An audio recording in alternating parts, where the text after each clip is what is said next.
Xuda Sən Allah əli saxla. Bunun bu beyti məni öldürübdü.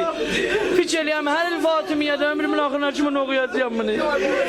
Özüm də istəməzsəm oxuyam, oxutduracaqlar. Əgərçi az ömrüm olur, əgərçi az ömrüm olur, niskilim mənim çoxdur, niskilim mənim çoxdur. Öləndə hər dərd o qəmim, öləndə hər dərd o qəmim, qəlbimi bölən oxde, qəlbimi bölən.